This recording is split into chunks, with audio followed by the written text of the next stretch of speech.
there are so many listeners out there. Well, and I'm sure, you know, your listeners as well.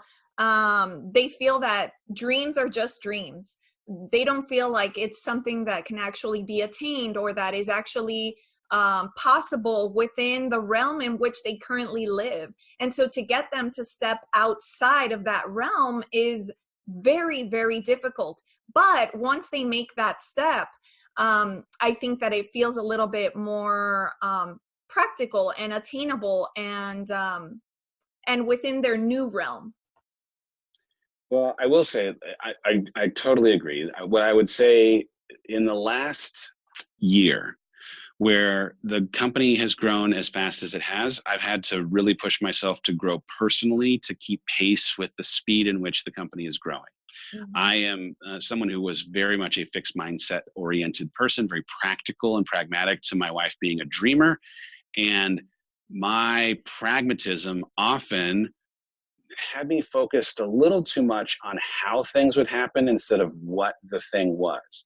And my thinking that I couldn't or that we couldn't do certain things was really changed when I, on the personal side, started taking some time to put myself outside of my comfort zone, intentionally doing things that were way harder than I thought I could accomplish, so that in showing myself that I could, I changed what I thought I might be able to do in the future. And so if you're a person who is a big dreamer but afraid, if you're a person who thinks that there's just not that thing for you, I really want to encourage you to think about how you could find a way to push yourself into something that will challenge the way you think you can endure something physically. Like we did this crazy physical challenge of climbing a mountain for 35 consecutive hours to basically equal getting to the top of Mount Everest. It was excruciating and easily the most difficult physical thing that I've ever done. And in coming out of that experience, it wholesale completely changed the way I think about what I can physically do. And because it was challenging physically and required so much mental grit, so much mental perseverance to stick with and stay through a 35-minute grueling thing, it changed the way I think about what I can handle mentally and emotionally. So now when someone says, oh, this hard thing is coming, I'm like, come at me. Let's go, right? Because I went through this hard thing, and not only did I survive it, I thrived through it, and it changed the way I thought about what hard things do to me or how I can persevere through them. So whatever your version of trying something that you don't think you can do, go put yourself in that situation. And if you fail, fantastic. Oh my goodness, what a blessing to be able to put yourself into a position to fail so that you can learn from that failure. Mm-hmm. The sooner you can change the way that you would associate positivity or negativity to failure, the second you make it something that's positive, it'll fundamentally change the way that you can pursue everything in your business. If you don't have an appetite for failure, you will not grow your business. Well, and I'm glad you brought that up, because that's something that I wanted to ask about. You know, significant others that are resistant to change, are they really resistant, or is it like you just explained, that maybe they need to do something that's outside of their comfort zone? Which is it? Because it is so hard sometimes to bring people to the other side. And with someone as persistent as Rachel, I'm sure that you were pushed to the brink. And I just have to say this before I forget, that something that really resonated with me was an interview that I listened to between you and Rachel, where she basically said to you, like, listen, I'm listening to podcasts, I'm reading books, and 3 years from now, we are not going to be on the same page if you don't start doing that. And it didn't sound like it was an ultimatum, but it did sound like it was a way to give you perspective about where you're going to be and how you're going to feel 3 years from that time. Oh yeah. That conversation was awesome. I joke, but it was actually an impossibly difficult conversation and the most important of our marriage. It's the thing that I think I value most in what we've created, which is accountability partners for each other.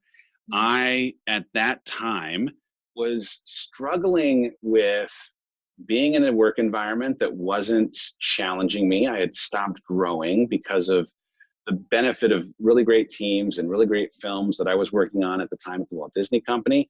Not having to work as hard to get straight A grades was messing with me. I was crossing this weird bridge from 30 to 40 where I was asking some bigger existential questions about why I'd been placed on this earth and why, frankly, I wasn't in a position to have to use all of the potential that I'd been gifted. And she was just growing into the greatest version of herself. And the contrast between her growth and my stuck, or her growth and my sinking, was being exaggerated a little bit more every single day. And so she did finally have this conversation to me.